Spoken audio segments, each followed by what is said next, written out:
Selamat datang di Si Binuang Channel. Terima kasih sudah mampir. Mari kita lanjutkan novel SSK, bagian 391. Selamat mendengarkan. John tidak tahu harus berkata apa untuk sementara waktu. Dia sedikit terkejut dengan berita yang dikatakan Mindy kepadanya. Meskipun David tampak luar biasa dalam segala hal, pada akhirnya dia hanya seorang mahasiswa dan dia melakukannya. Sepertinya bukan pemilik modal triliunan dolar sama sekali. Orang harus tahu apakah itu pemilik perusahaan triliunan dolar atau petinggi Summerland yang dimiliki John.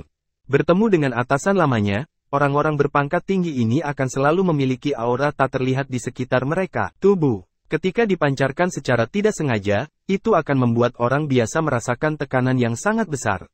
Setidaknya orang-orang yang berinteraksi dengannya seperti itu, orang-orang itu akan bisa membuat orang gugup dengan setiap gerakan yang mereka buat. Namun, setelah sekian lama berhubungan dengan David, dia sama sekali tidak merasa bahwa David memiliki aura semacam ini. David hanyalah anak laki-laki besar di sebelahnya. Bagaimana mungkin David yang baik hati dan mudah didekati bisa menjadi bos Islip Capitals? John tidak bisa membungkus kepalanya dengan ini. Dia tidak tahu bahwa ketika David bersama mereka, dia sengaja menarik auranya. Kalau tidak, keluarga John mungkin bahkan tidak akan bisa berdiri tegak jika dia melepaskannya. Apakah kedua David itu benar-benar orang yang sama? Apakah Anda yakin tidak berbohong kepada saya? John bertanya setelah menenangkan dirinya. Itu benar. David sudah mengatakan yang sebenarnya, mengatakan bahwa dia tidak punya waktu untuk mengambil alih beauty list sejak dia genap meninggalkan ibu kota Liga Timurnya untuk diurus orang lain, kata Mindy dengan serius. Tiba-tiba terlintas di benak John bahwa jika David benar-benar pemilik Islip Capitals, dia mungkin tidak akan mencapainya sepenuhnya sendiri. Lagi pula, dia bahkan belum lulus dari universitas. Jika demikian, identitas David tidak akan sesederhana kelihatannya. Jika demikian, apakah David adalah orang yang tepat untuk itu? Keluarga Chases tersinggung, sangat mungkin, perusahaan yang baru didirikan tidak dapat memiliki penilaian lebih dari 1 triliun dolar hanya dalam beberapa bulan. Selain itu, pemiliknya masih kuliah, jadi tidak mungkin jika dia tidak memiliki dukungan kuat di belakangnya. Jadi, identitas David masih diperdebatkan. Jika David benar-benar bos dari Islip Capitals, mungkinkah dia menembak siapa yang disinggung oleh keluarga Chases dan dia mungkin diam-diam membantu kita berurusan dengan keluarga Chases? John berkata, ketika Mindy mendengar itu, dia tidak mengabaikannya. Itu sangat mungkin. Kalau tidak, mengapa keluarga Chases memberi kami saham di atas piring perak? Bos lama Anda memilikinya pensiun dan dia tidak memiliki pengaruh besar untuk membuat keluarga Chases tunduk. Sudah jelas sejak pertama kali Anda bertanya kepadanya, jawab Mindy. Jadi, pada kenyataannya, David telah membantu kita secara diam-diam, tapi kita tidak tahu. Dia bahkan menjadi musuh para Chases keluarga untuk kita. Kami tidak tahu berapa banyak dia berjudi dan berapa biayanya untuk menekan keluarga Chases. Setelah John menyelesaikan analisis, keduanya saling memandang. Kemungkinan ini terlalu besar. Kalau tidak, mereka bisa memikirkan alasan mengapa keluarga kelas 1 di ibu kota seperti keluarga Chases dulu berdiri tegak selama beberapa dekade perlahan menarik diri dari sejarah hanya dalam sebulan setelah menekan mereka. Jika itu David, maka semua ini masuk akal. Setelah Celia terakhir kali hampir diculik oleh pewaris keluarga Chases, David juga mengatakan bahwa mereka harus meninggalkannya untuk dia. Mereka bahkan menegur David saat itu. Memikirkan kembali, kedua wajah mereka menjadi merah. Apa yang dikatakan orang lain itu benar, tetapi mereka menganggapnya sebagai lelucon. John melanjutkan, saya pikir kamu terlalu keras pada David sebelumnya. Dia adalah pemilik Islip Capitals. Jika kabar tentang ini tersebar dan teman-temannya mengetahuinya, itu mungkin sedikit memalukan baginya. Bagaimana saya bisa tahu dia pemilik Islip Capitals? Bukankah kau dan Celia memberitahuku bahwa dia adalah seorang anak malang dari kabupaten kecil? Saya hanya membenci gagasan putri yang saya besarkan dengan keringat darah dan air mata saya ditipu oleh seorang anak miskin. Jika saya mengetahui identitasnya lebih awal, mengapa saya memperlakukannya seperti itu? Kata Mindy, merasakan sedikit disalahkan, tapi untungnya, setidaknya kamu tidak memutuskannya dengan paksa. David mungkin tidak peduli tentang itu. Perlakukan saja dia lebih baik di masa depan. Setelah mengetahui identitas David, Mindy sangat ingin menempatkannya di atas tumpuan. Bagaimana dia berani memperlakukannya? Cara yang sama seperti sebelumnya. Lalu apa yang kita lakukan sekarang? Tanya Mindy. Apa maksudmu? David adalah bos di balik Islip Capitals. Dia bernilai triliunan dan dia bujangan yang paling memenuhi syarat. Plus, dia pria yang luar biasa jadi dia pasti akan bertemu dengan semua jenis wanita luar biasa di luar.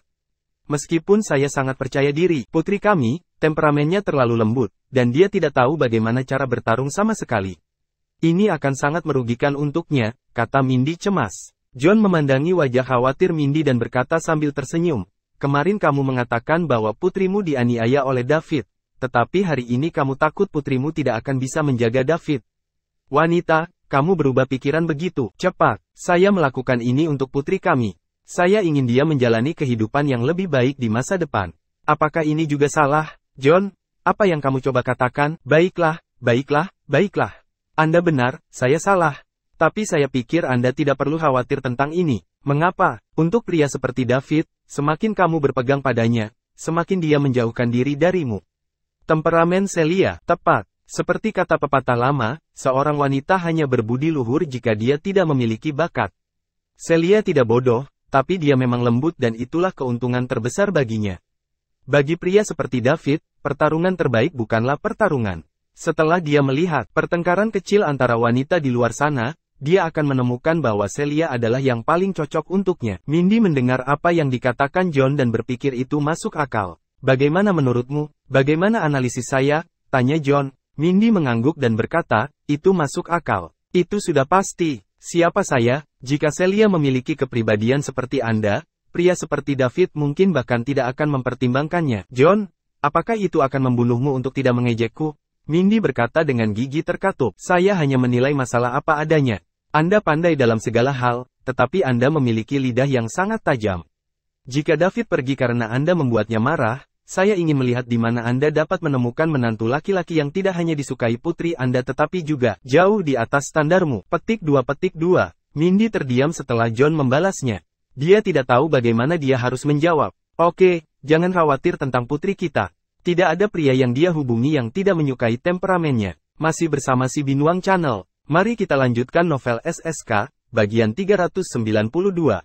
Jadi kita tidak akan melakukan apa-apa?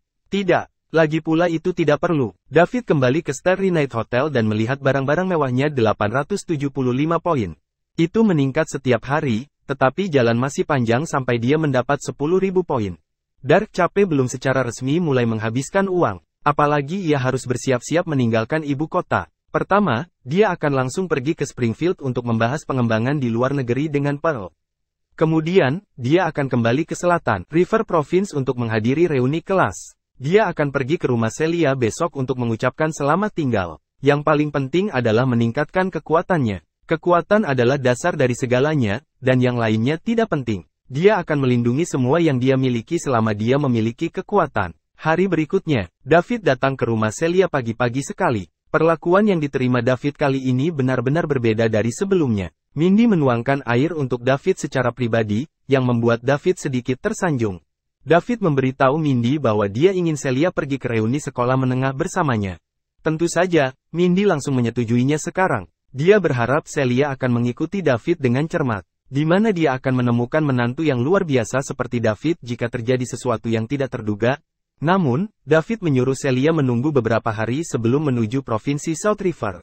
Dia akan pergi ke Springfield lebih dulu, dan dia tidak akan membawa Celia bersamanya untuk sementara waktu. Setelah berpamitan dengan Celia dan keluarganya, David membeli tiket keesokan harinya untuk terbang langsung ke Springfield. Sore harinya, David sedang beristirahat di Starry Night Hotel ketika Lucas menelepon. David, apakah kamu masih di ibu kota? Lucas bertanya melalui telepon. Ya, jawab Daud. Beri aku lokasi spesifikmu. Aku di Starry Night Hotel. Aku akan menjemputmu dalam 1 jam. Anda bisa turun secara langsung pada waktu itu. Itu mobil hitam dengan nomor plat XXXXX. Anda bisa masuk ke dalam mobil setelah Anda melihatnya. Aku akan mengajakmu menemui seseorang. Siapa ini? Kamu akan tahu kapan kita di sana. Baiklah. Setelah menutup telepon dengan Lucas, David bertanya-tanya tentang siapa yang ingin bertemu dengannya.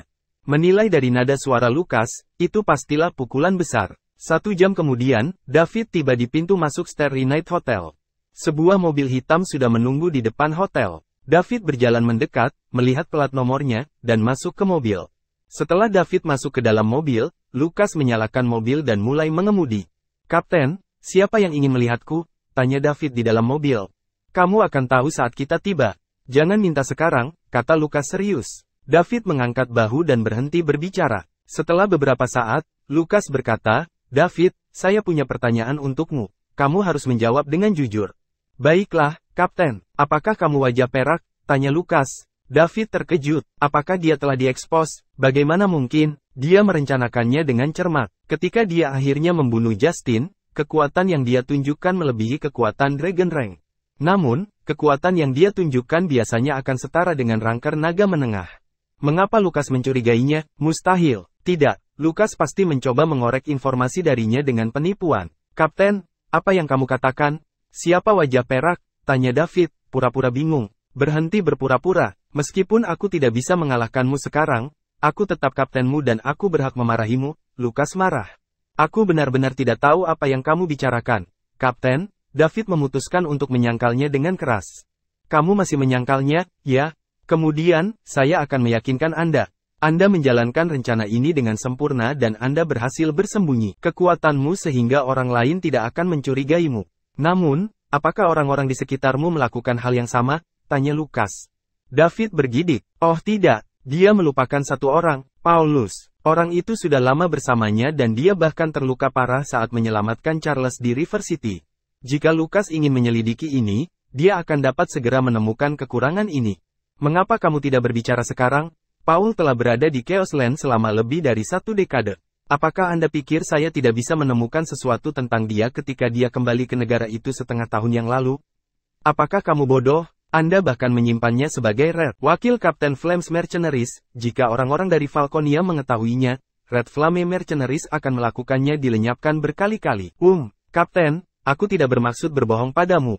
Saya hanya khawatir Anda tidak mengizinkannya, jadi itu sebabnya saya tidak berani memberitahu kamu, kata David malu-malu. Kamu khawatir aku tidak akan mengizinkannya? Dark Cape adalah tempat penting bagi militer, jadi semua orang ingin mengambilnya untuk menguasainya. Namun, orang-orang di dua kerajaan yang memiliki kemampuan untuk melakukannya selalu diawasi oleh yang lain, berpesta sehingga mereka tidak bisa bertindak membabi buta tanpa berpikir. Tapi siapa yang mengira seorang maniak sepertimu akan muncul? Kapten mendesah frustrasi. Kapten, apa yang harus kita lakukan sekarang? Apa aku masih punya waktu untuk mengingat Paul? Tanya David khawatir. Jangan khawatir, saya telah menghapus semua jejak kembalinya Paul ke Summerland. Dia sekarang adalah orang yang selalu begitu di luar negeri dan tidak pernah kembali ke negara itu. Terima kasih. David menghela napas lega dan berkata dengan rasa terima kasih. Kamu tidak perlu berterima kasih padaku. Saya kapten Anda pada akhirnya, dan sekarang Dark Cape itu di tangan Summerland, saya masih harus berterima kasih. Tidak dibutuhkan. Saya tidak terlalu memikirkannya saat itu, saya hanya ingin menghancurkan dukungan keluarga Chases dan kemudian menghancurkan keluarga Chases sendiri. Kamu masih masuk akal, nak. Meskipun Anda memiliki kekuatan untuk menghancurkan keluarga Chases, Anda tidak langsung melakukannya. Sebaliknya, Anda melakukannya langkah demi langkah.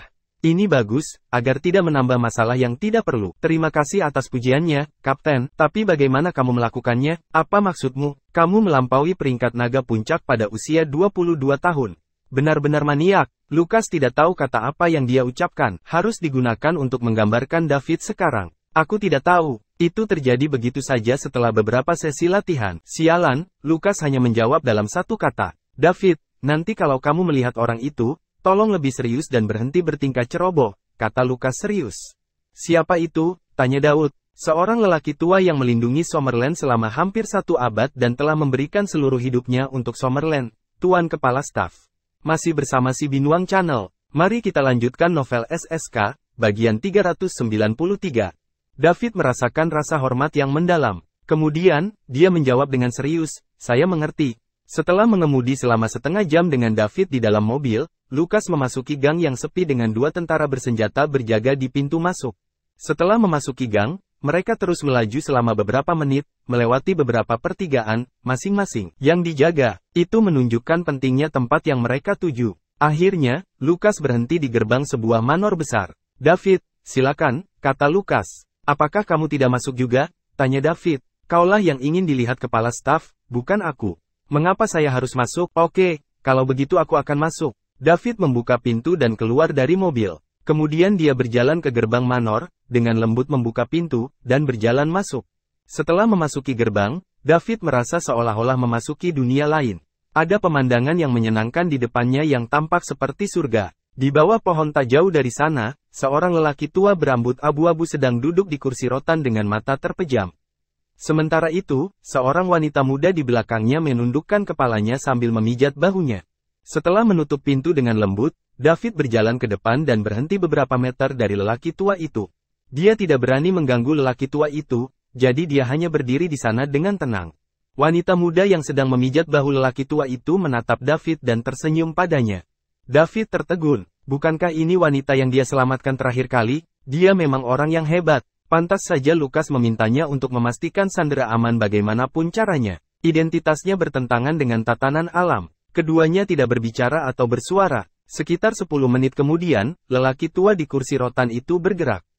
Dia membuka matanya perlahan untuk menatap David. Kemudian, David dan lelaki tua itu saling menatap mata sejenak. Mata seperti apa yang dia miliki? Sepertinya dia bisa melihat semua yang ada di dunia ini. David merasa seolah-olah pria itu telah melihat menembus jiwanya. Tekanan mental yang kuat membuat David kewalahan. David menggunakan kekuatan pikiran yang dia banggakan untuk melawannya untuk sementara waktu, tetapi dia benar-benar kalah.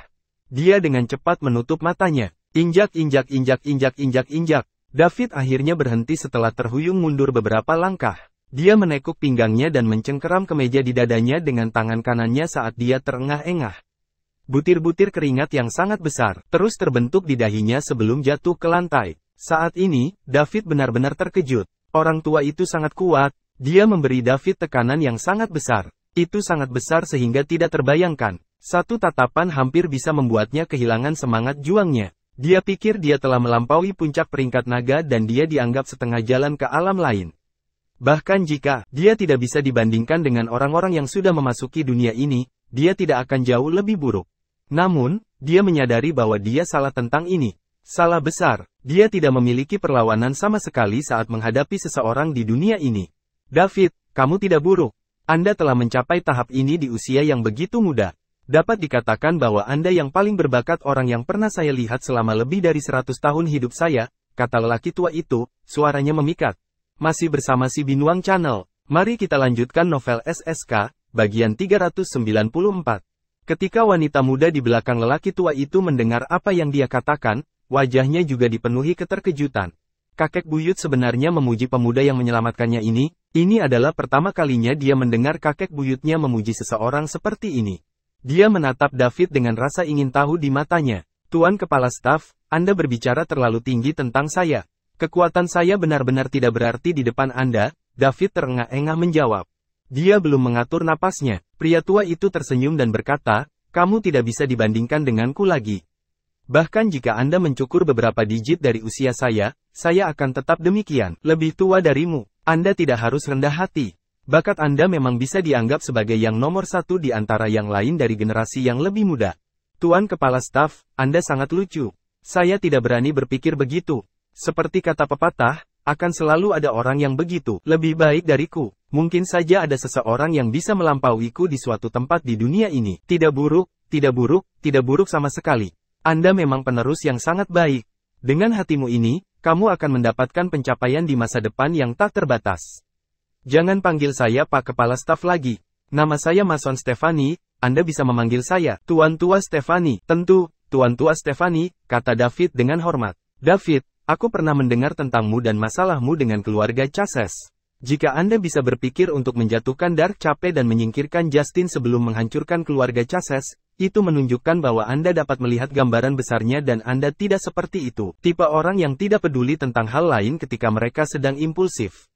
Itu bagus. Terima kasih atas pujiannya, Tuan Tua Stefani. Aku sangat senang kamu bisa menempati Dark Cape, tapi identitasmu belum bisa terungkap, jadi aku tidak bisa memberimu kemuliaan yang seharusnya menjadi milik Anda untuk saat ini. Namun, saya akan memberi Anda hadiah. David tidak menjawab. Dia menunggu lelaki tua itu melanjutkan sambil bertanya-tanya apa hadiah lelaki tua legendaris itu akan memberinya. Hadiah dari orang sebesar itu seharusnya tidak terlalu buruk. Namun, dia sepertinya tidak kekurangan apapun, bukan? Dia hanya kekurangan kesempatan untuk menghabiskan banyak uang. Akan lebih baik jika dia memiliki kesempatan untuk menghabiskan beberapa triliun sekaligus dan tidak menimbulkan kecurigaan. Kemudian, Mason memanggil, Julia. Aku di sini, kakek buyut, jawab wanita muda di belakang Mason.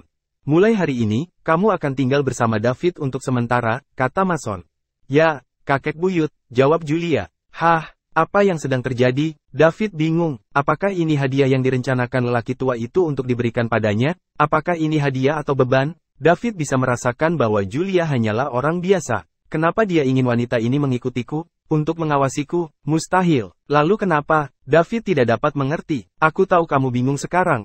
David, menurut Anda apa yang paling penting bagi suatu negara atau kekuatan? Mason bertanya. Bakat, kata David, merasa tidak yakin. Itu benar, itu bakat. Julia adalah bakat yang saya pinjamkan kepada Anda. Ingat, aku hanya meminjamkannya padamu. Apa yang bisa dia bantu? Tanya David. Dia bisa membantumu mengubah Dark Chapel menjadi tempat yang akan hilang dari radar dunia. Aku tidak mengerti, kata David. Yah, aku akan memberitahumu sesuatu yang lain dulu. Tolong, Tuan Tua Stephanie. Sebagai kakek buyut Julia, saya ingin berterima kasih karena telah menyelamatkannya terakhir kali. Sebagai kepala staf di Summerland, saya harus melakukannya. Terima kasih telah menyelamatkannya. Tidak hanya dia cucu perempuan saya yang hebat, tetapi dia juga merupakan bakat strategis yang penting Summerland tidak bisa kalah. Jadi itu sebabnya Falconia sengaja mengalihkan perhatian kita dan memanfaatkan situasi untuk menculik Julia. Jika sesuatu terjadi padanya, Summerland akan menderita kerugian besar. Ketika David mendengar apa yang dikatakan Mason, dia melihat ke arah Julia di belakangnya. Dia masih bingung, mengapa orang normal memiliki status yang begitu penting. Masih bersama si Binuang Channel. Mari kita lanjutkan novel SSK, bagian 395. Apakah dia seorang peneliti di beberapa industri kelas atas? Mungkin. Saat ini, negara dan kekuatan di seluruh dunia sedang mempelajari suatu topik.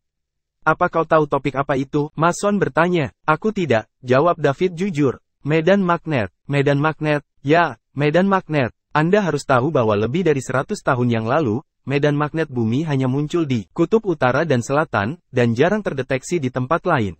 Bahkan jika itu ada, itu akan sangat lemah. Dan sekarang, setelah lebih dari 100 tahun, medan magnet telah menempati lebih dari 70% bumi, terutama di bagian kedalaman laut dan di hutan tua yang langka. Tidak hanya area yang dicakupnya berkembang pesat, tetapi juga kekuatannya. Medan magnet juga telah banyak berubah. Saya yakin Anda juga tahu efek medan magnet.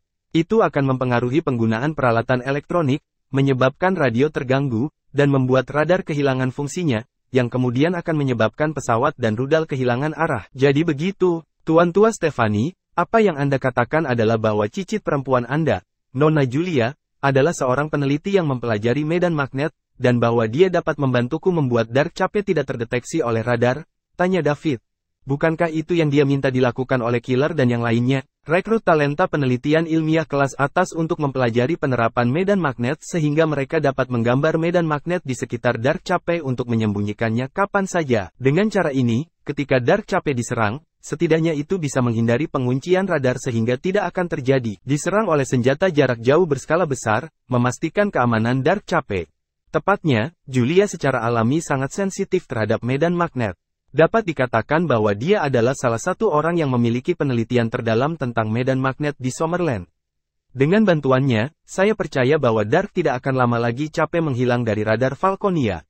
Dengan begitu, Dark Chapel akan jauh lebih aman. Jika Anda bisa melangkah lebih jauh, Dark Chapel akan menjadi salah satu tempat teraman di dunia. Terima kasih, Tuan Tua Stephanie, jawab David dengan gembira. David telah memenuhi keinginannya. David tidak dapat menemukan bakat strategi kelas atas semacam ini dengan uang.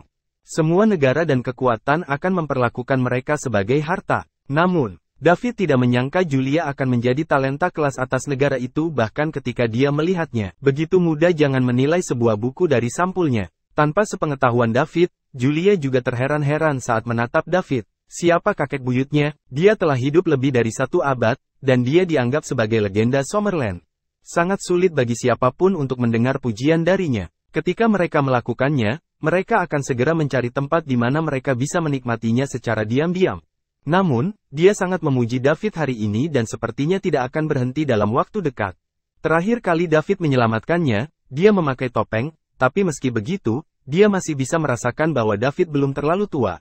Setelah beberapa penyelidikan, dia menemukan bahwa David bahkan belum genap 22 tahun. Saat itu, Julia sudah cukup kaget. Namun, hari ini, dia bahkan lebih terperangah. Namun, Julia perlu mengubah identitasnya, dan jika dia berada di Dark Chapel, kamu juga harus ada di sana karena kamu harus menjamin keselamatannya. Jika Anda tidak dapat menjamin itu, saya tidak akan membiarkan dia pergi ke Dark Cafe. Saya mengerti, Tuan Tua Stefani. Yakinlah, selama saya masih hidup, Nona Julia akan kembali dengan selamat. David, terjamin. Aku bisa tenang jika itu masalahnya. Dengan kekuatanmu saat ini, tidak banyak orang yang bisa mengalahkanmu dan menyakitimu, Julia. Tapi kamu juga tidak bisa menganggap enteng masalah ini. Saya mengerti. Selanjutnya, aku akan memberitahumu rahasia Summerland. Saya harap Anda dapat mengingatnya dan tidak menyebarkannya untuk saat ini. Mason berkata dengan sungguh-sungguh. Tuan Tua Stefani, silakan. Dengan penguatan dan perluasan medan magnet global yang terus-menerus, senjata besar akan menjadi tidak berguna, dan peran seni bela diri akan menjadi semakin penting. Jadi sekarang, semua orang berusaha untuk mengembangkan seni bela diri master. Ini juga merupakan bakat strategis untuk suatu negara dan kekuatan. Bakat adalah harta yang sangat besar, dan kami masih jauh dari berkembang cukup dari mereka. Saya harap Anda dapat mempertahankan niat awal Anda, terus bekerja keras, dan terus memperkuat diri Anda sendiri sehingga Anda dapat melampaui kami dan menjelajah fase selanjutnya dari wilayah yang belum dipetakan. Tolong jangan khawatir, Tuan Tua Stefani. Saya akan terus bekerja keras, David dengan cepat meyakinkan. Masih bersama si Binuang Channel. Mari kita lanjutkan novel SSK, bagian 396. Meskipun medan magnet dapat membuat peralatan elektronik tidak dapat digunakan, namun memiliki manfaat besar bagi tubuh juga. Menurut percobaan kami selama bertahun-tahun, kami akhirnya menyimpulkan bahwa jika orang tinggal di tempat yang sangat ekstrim medan magnet yang kuat, harapan hidup mereka akan lebih lama daripada orang yang tinggal di luar medan magnet milik mereka. Harapan hidup akan meningkat sebanyak 1/5. David terkejut. Tinggal di daerah dengan medan magnet dapat meningkatkan harapan hidup. Ini jelas merupakan rahasia besar, dan begitu berita ini menyebar, pasti akan menimbulkan keresahan sosial yang besar. Orang akan melakukan apa saja untuk tinggal di tempat dengan medan magnet yang kuat. Umur panjang selalu menjadi masalah yang sulit dipecahkan oleh manusia. Untuk hidup lebih lama, banyak orang kaya menghabiskan banyak uang untuk berbagai obat untuk meningkatkan umur mereka. Sayang sekali mereka belum pernah mendengar ada orang yang berhasil sejauh ini. Sangat tidak terduga magnet itu, bidang benar-benar bisa meningkatkan rentang hidup orang. Orang normal takut mati. Jadi, ke depan, medan magnet akan menjadi sumber daya strategis global. Siapapun yang dapat mengeksploitasinya paling awal akan melakukannya mampu memanfaatkan kesempatan untuk memanfaatkannya.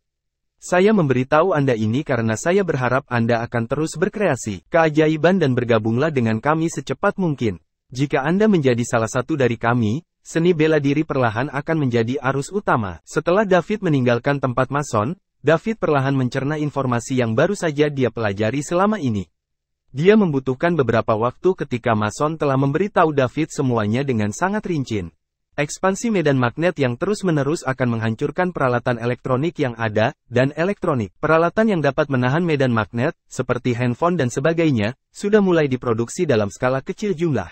Namun, mereka masih belum bisa menghasilkan perangkat besar, seperti pesawat terbang dan rudal jarak jauh yang membutuhkan radar, sinyal untuk membaca arah sekaligus menolak medan magnet. Bahkan senjata yang membutuhkan kendali jarak jauh, seperti misil, akan menjadi tidak berguna dan tidak dapat diledakkan setelah memasuki kisaran medan magnet yang sangat kuat. Artinya, perang antar manusia akan berangsur-angsur berubah dari senjata api besar menjadi senjata api kecil dan senjata dingin. Namun, ancaman senjata api kecil terhadap master peringkat harimau sudah terbatas. Sementara itu, orang-orang di dalam naga Reng tidak lagi takut dengan ancaman senjata api kecil. Seni bela diri perlahan akan berkembang, dan ketika kedua kekaisaran kehilangan ancaman skala besar dan kuat senjata, posisi mereka akan menjadi agak tidak stabil. Banyak orang jahat kemudian akan muncul dan merebut sumber daya yang lebih baik.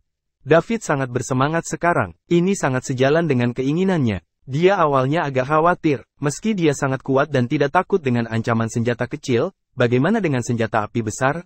Hal-hal seperti rudal jarak jauh dengan daya mematikan yang sangat besar. Jika musuh mengetahui posisinya yang tepat dan menembakkan rudal ke arahnya terlepas dari kerugiannya, maka dia tetap akan mati, peduli seberapa kuat dia. Itu sebabnya dia tetap low profile. Dia tidak ingin mengungkapkan terlalu banyak. Namun, setelah dia mendengar apa yang dikatakan Mason hari ini, dia merasa waktunya telah tiba. Jika dia menghabiskan beberapa triliun lebih, dia akan bisa memasuki dunia baru. Saat itu, jika tidak ada lagi ancaman rudal jarak jauh, dia tidak akan takut.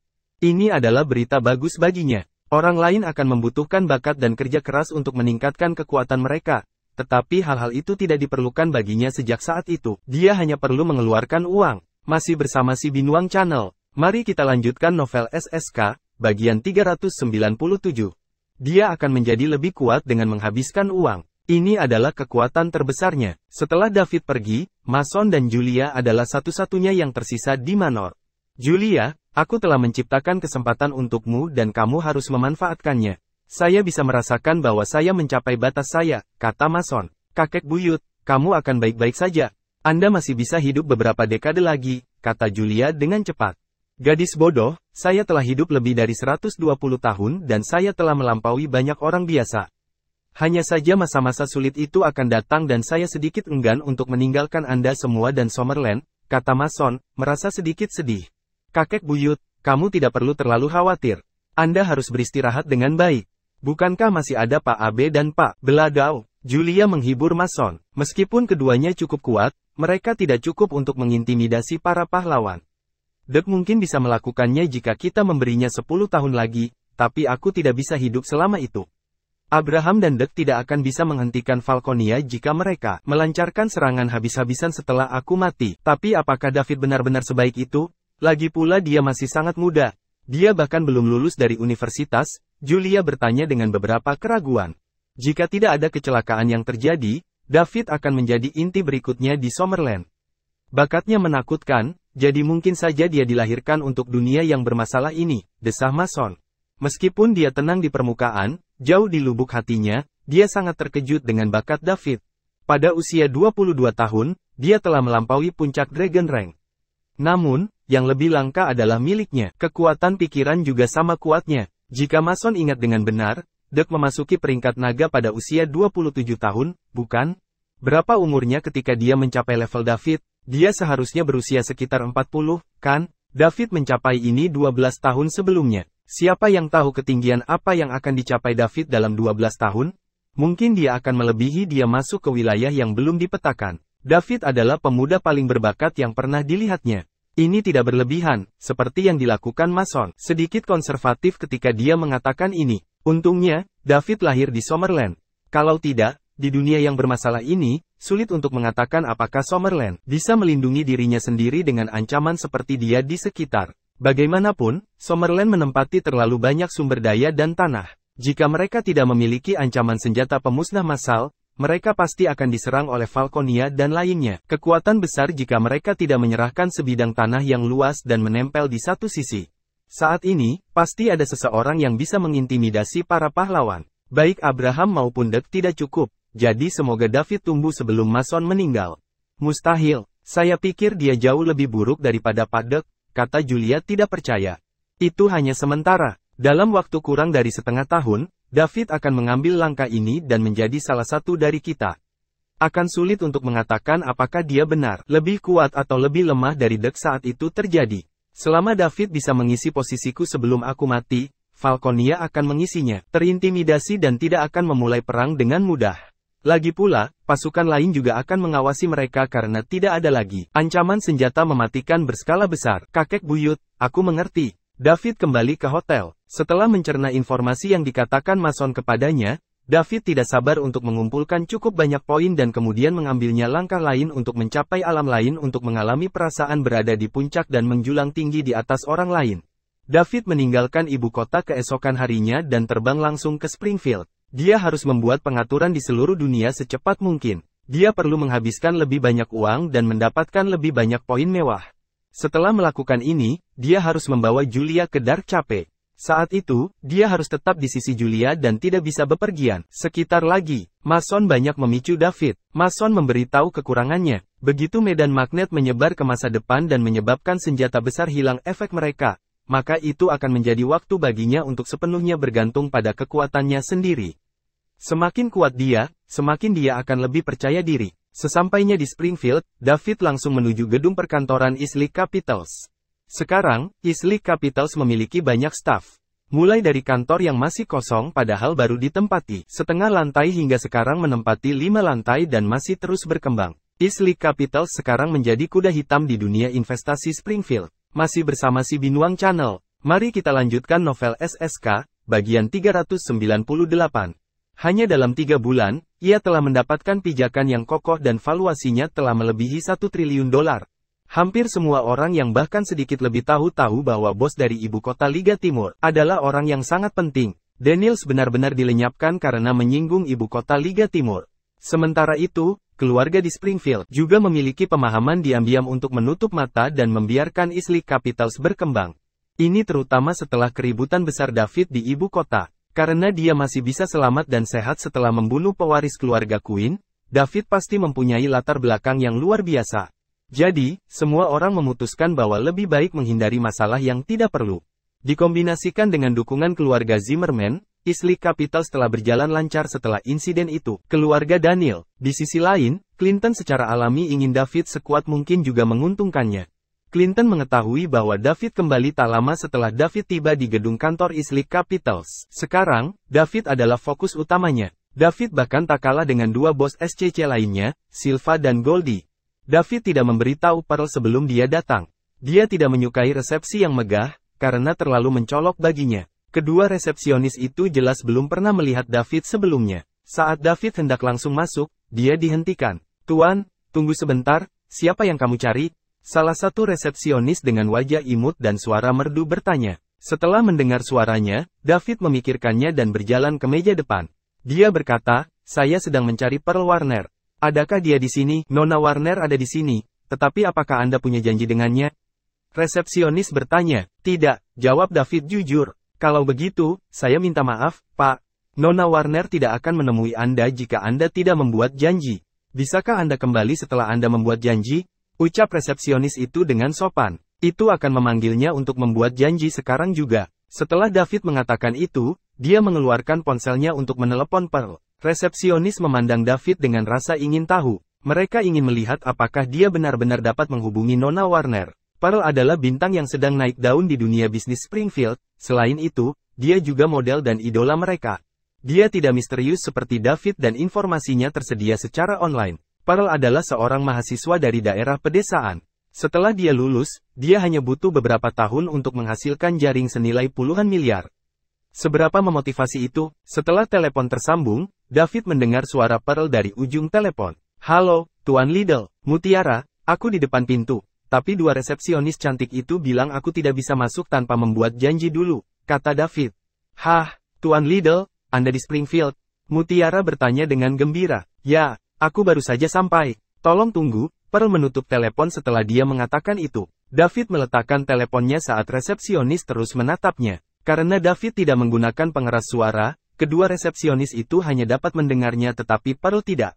Oleh karena itu, mereka tidak dapat menentukan apakah David berhasil menelepon Nona Warner atau tidak. Jika dia menelepon melalui pengeras suara, mereka akan mendengar dia memanggil Nona Warner sebagai Pearly. Masih bersama si Binuang Channel. Mari kita lanjutkan novel SSK, bagian 399. Apakah ini saudara laki-laki Nona Warner? Nona Warner mengatakan kepada saya untuk menunggu sebentar karena dia akan segera keluar. David meletakkan telepon dan berkata, "Silakan duduk di sana dulu." Resepsionis itu menunjuk ke sofa di aula. "Tidak apa-apa, aku hanya akan berdiri di sini sebentar." Kedua resepsionis mengira bahwa David bukan pembohong. Tetapi setelah menunggu sebentar, mereka tidak menerima panggilan untuk membiarkan dia naik. Jadi mereka sedikit tidak yakin. David berdiri di meja depan kurang dari 3 menit sebelum Pearl bergegas. Nona Warner, resepsionis buru-buru menyapa Pearl dengan hormat. Pearl mengabaikan kedua resepsionis itu dan berkata dengan hormat kepada David, "Nona Liddell, mengapa kamu datang ke sini?" "Tidak apa-apa, saya di sini hanya untuk melihat-lihat, bukan untuk memeriksa pekerjaan Anda," kata David sambil tersenyum. "Ayo, kita naik dulu," kata Mutiara. Sebelum pergi, David berbicara kepada 2 resepsionis di meja depan, "Kalian para gadis sangat baik, kalian sangat baik, bertanggung jawab pada pekerjaan Anda. Lakukan yang terbaik. Ibu kota Liga Timur tidak akan memperlakukan Anda dengan buruk." David dan Pearl naik ke atas bersama-sama, meninggalkan keduanya saling menatap kosong. "Apa panggilan Nona Warner untuknya?" Salah satu resepsionis bertanya. "Saya pikir itu Tuan Liddell." Resepsionis lainnya menjawab. "Lalu, apakah dia pendiri Islip Capitals, ketua David Liddell?" "Seharusnya begitu." "Ah, apa yang sedang kamu lakukan? Kamu menakuti saya." Saya bertemu bos besar misterius dari Islip Capitals. Dia sangat muda, plus, Dia sangat tampan dan memiliki temperamen yang baik. Hah, itu bos besar kita. Kedua resepsionis kembali sadar dan sangat bersemangat. David sudah menjadi mitos di hati semua pegawai Islip Capitals. Islip Capitals sudah mencapai skala ini hanya beberapa bulan setelah didirikan. Pada dasarnya ini adalah bisnis keajaiban. Tidak ada yang tahu bagaimana David melakukannya. Hanya David sendiri yang tahu. Itu semua tentang membuang uang untuk itu. Jika Anda memiliki uang sebanyak dia, Anda juga bisa melakukannya. Di dalam kantor manajer umum di Islip Capitals. Tidak butuh waktu lama bagi David untuk memberitahu Pearl alasan kunjungannya setelah mereka mulai mengobrol. Dia berharap dia bisa memimpin beberapa orang untuk berkembang di luar negeri. Islip Capitals telah membuat kemajuan yang stabil di dalam negeri dan akhirnya bisa mendunia. Namun, Mutiara tidak mau pergi. Dia baik-baik saja di sini dan semuanya berada di jalur yang benar. Tetapi sekarang, dia akan melakukannya akan dikirim ke luar negeri. Meski merasa dirugikan, dia tidak bisa menolak lamaran David. Ini karena dia ingin membantu David dengan lebih banyak cara. David membutuhkan ini, jadi dia tidak akan menolaknya jika dia bisa melakukannya. Kapan saya harus pergi? Pearl bertanya setelah diam selama 1 menit. Lebih cepat lebih baik, jawab David. Kau selalu seperti itu. Anda mengatakan itu ketika Anda meminta saya untuk datang ke Springfield juga. Saya tidak punya pilihan. Anda satu-satunya di sekitar saya yang dapat saya percayai dan memiliki kemampuan untuk melakukannya. Baiklah, tapi aku punya permintaan. Apa itu? Aku akan pergi dalam 3 hari. Tetapi kamu harus menemaniku di Springfield sampai saat itu. David tercengang saat melihat Pearl. Masih bersama si Binuang Channel. Mari kita lanjutkan novel SSK, bagian 400. Pearl juga melihat ke arahnya, tidak menunjukkan kelemahan apapun. Apa? Tembakan besar seperti Anda bahkan tidak bisa menyisihkan 3 hari sekarang? Atau apakah Anda tidak mau menemani saya? Tanya Pearl dengan sedikit sinis. Pearl, kamu tahu bukan itu maksudku. David tersenyum kecut. Maka itu diselesaikan. Saya juga akan menurunkan beban ini dalam 3 hari ke depan dan bersantai. Baiklah. Aku akan mendengarkan pengaturanmu mulai besok. Pearl tidak bisa menolak permintaan David. Pada saat yang sama, David tidak dapat menolak permintaan sederhana Pearl. Dia tahu persis apa yang ada dalam pikiran Pearl. Hanya saja dia tidak berani menghadapinya. Ini karena dia sudah memiliki Celia. Dia mengecewakan Celia beberapa tahun yang lalu karena harga dirinya yang rendah. Dan sekarang, harga dirinya yang rendah telah berubah menjadi kepercayaan diri. Selain itu, Celia masih menunggunya. Jadi dia tidak mau melewatkan kesempatan lagi. Sementara itu, Pearl adalah orang pertama yang berinteraksi dengannya setelah mendapatkan sistem tersebut. Dia telah melakukan terlalu banyak untuknya. Selain David menuangkan uang ke Islip Capitals, Pearl adalah orang yang membangun perusahaan. Sekarang, David tidak tahu bagaimana menangani hubungannya dengan Pearl. Dia hanya bisa mengambilnya selangkah demi selangkah. Selama 3 hari berikutnya, David sepenuhnya mematuhi pengaturan Pearl dan menemaninya ke setiap sudut. Springfield. Ini mungkin 3 hari paling bahagia dalam hidup Pearl. Springfield. Klub Rubik. Ini adalah salah satu klub paling mewah di Springfield. Itu didanai dan dibangun oleh 3 bos besar Springfield SCC. Saat ini, di lantai atas klub Rubik, ketiga pendiri SCC sedang duduk bersama. Zimmerman, mengapa kamu mengajak kami kencan hari ini? Apakah janji temu 10 tahun akan segera dimulai? Tanya Silva. Belum, harus ada sekitar 3 bulan lagi, jawab Clinton. Saat ini, mereka bisa mendengar keluhan. Zimmerman, saya tidak mengerti. Anda dan Stan adalah 2 tokoh teratas di generasi ini. Mengapa Anda harus mendapatkan bertengkar hebat dengan temanmu hanya karena seorang wanita? Apa bagusnya Lorraine? Apakah saya lebih buruk dari dia? Silva sangat ingin melahapku dengan matanya. Tetapi kamu bahkan tidak menatapku. Wanita yang berbicara mengenakan gaun merah yang menampilkan sosoknya serta pesonanya yang eksklusif. Kepada wanita dewasa, setiap kali dia keluar, kepala pasti akan berputar. Dia adalah salah satu dari 3 pendiri Springfield SCC, putri tertua dari keluarga Rogers, Miss Goldie Rogers. Orang yang pertama kali menanyai Clinton adalah orang terakhir dari 3 pendiri SCC selain Clinton dan Goldie Mer. Silva Fender dari keluarga Fender. Keluarga Rogers dan keluarga Fender keduanya adalah keluarga aristokrat kaya lama di Springfield dan keluarga mereka memiliki sejarah yang sangat kaya. Goldie, aku juga ingin bertanya padamu, apa aku lebih buruk dari Zimmerman? Kenapa kamu selalu menolakku? Jika saya membantu Anda, keluarga Rogers cepat atau lambat akan jatuh ke tangan Anda. Anda bahkan tidak perlu khawatir tentang saudara bodoh Anda, Tony, kata Silva dengan cemburu. Dia sudah lama mendambakan Goldie. Dia sangat ingin membawanya ke tempat tidurnya. Kamu tidak bisa, laki-laki Goldie Rogers harus menjadi pahlawan dunia. Bukankah aku orang itu? Anda terlihat seperti tubuh Anda tersedot oleh anggur dan wanita. Saya bahkan tidak yakin apakah barang Anda berfungsi. Goldie, kamu menghinaku. Sebagai seorang pria, saya ingin menantang Anda. Jika saya menang, Anda akan menjadi wanita saya. Baiklah, tapi seperti kata pepatah, pria sejati tidak berkelahi dengan wanita. Apakah Anda pikir Anda sedang sangat jantan dengan menantang saya? Jika Anda punya nyali, tantang Zimmerman. Jika kamu mengalahkannya, aku akan menjadi wanitamu. Goldie menjilatnya, bibir merah dan berkata menggoda. Anda, sebelum Silva bisa mengatakan apa-apa, Clinton memotongnya. Cukup, bisakah kalian berdua berhenti? Kalian selalu seperti ini saat bertemu. Aku mengundang kalian berdua di sini hari ini karena saya punya urusan serius untuk didiskusikan. Apa itu? Apa itu? Tanya Silva dan Goldie bersamaan. Terima kasih sudah bersama si Binuang Channel. Jangan lupa mampir pada bagian selanjutnya, novel SSK, dan novel lainnya.